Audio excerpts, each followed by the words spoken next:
என்னால் time travel பண்ண முடிஞ்சு ஒரு 4 இயர்ஸ் முன்னாடி போய் ஸ்கூல்லேருந்து காலேஜ் போய் நமக்கு ஒரு 4 விஷயம் சொல்ல முடிஞ்சா நான் இதெல்லாம் நான் சொல்லுவேன். Number 1, take risk. காலேஜில் தான் நம்மளால் மேக்ஸிமம் ரிஸ்க் எடுக்க முடியும். நமக்கு என்னென்ன பண்ணணும்னு தோணுதோ எல்லாமே செஞ்சு பார்க்க முடியும். பிகாஸ் நம்ம ட்ரை பண்ணி இருக்கிற எல்லா விஷயமே ஃபெயில் ஆனால் கூட நம்மளால் ஒரு நல்ல கெரியர் அதுக்கப்புறம் பில்ட் பண்ண முடியும். உங்களுக்கு மேபி ஏதாச்சும் ஸ்போர்ட்ஸ் ட்ரை பண்ண தோணுதா, ட்ரை பண்ணுங்கள். உங்களுக்கு ஏதாச்சும் பிஸ்னஸ் ஸ்டார்ட் பண்ண தோணுதா, பிஸ்னஸ் ஸ்டார்ட் பண்ணலாம். கான்டென்ட் கிரியேஷன் ஸ்டார்ட் பண்ணுதுன்னா கான்டென்ட் கிரியேஷன் ஸ்டார்ட் பண்ணலாம். உங்களுக்கு பிடிச்ச பொண்ணை போய் பேசணும்னா பேசலாம். பிகாஸ் எல்லாமே ஃபெயில் ஆனால் கூட திருப்பி கம்ப்ளீட்டாக பில்ட் பண்ண முடியும். நம்பர் 2, ஜென்ரலாக இன்றைக்கி இருக்க சோஷியல் மீடியாவில் ஒரு பெர்செப்ஷன் இருக்குது. காலேஜ்லாம் வேஸ்ட்டு, ஸ்கூல்லாம் வேஸ்ட்டு, சிஜிபிலாம் மேட்ரே இல்லை, ட்ராப் அவுட் பண்ணிவிடுங்க.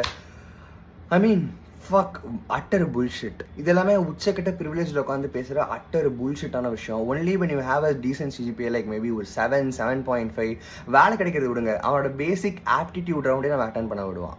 6.5, 7, 7.5 CGPAலாம் எப்படி வரும்? படித்தா மட்டும்தான் வரும். அட்லீஸ்ட் எக்ஸாமுக்கு முன்னாள் நாள் உட்காந்து ஏதாச்சும் பண்ணி ஸ்கோர் பண்ணிவிடுங்க.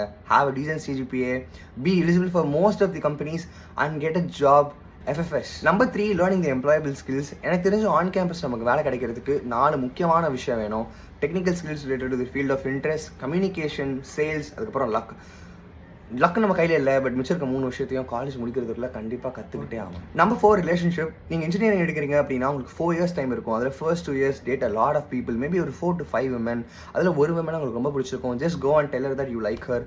If she accept, that's great. If she does not, மிச்சம் இருக்க 2 years it's for you, for your career. உங்களோட 3rd year and 4th year உங்களோட மொத்த ஃபோக்கஸுமே ஏதாச்சும் பண்ணி ஒரு நல்ல வேலைக்கு போகிறதுல மட்டும்தான் இருக்கணும். ஏன்னா காலேஜ் முடிச்சு லவ் பண்ணுறதுக்கு பொண்ணை தேடுறதை விட வேலை தேடுறது ரொம்பவே கஷ்டம். தயவு செஞ்சு ஒர்க் அவுட் ஆகாத ரிலேஷன்ஷிப்காக, ஒர்க் அவுட் ஆகாத பொண்ணுக்காக உங்களோட கெரியரையும் உங்கள் ஃபேமிலி ரிஸ்கில் போடாதீங்க. It's not worth it. Let me know what you think. Thank you so much for வாட்சிங். ஸ்ரீஹம்ஸ் காட் யூ கவர்ட்.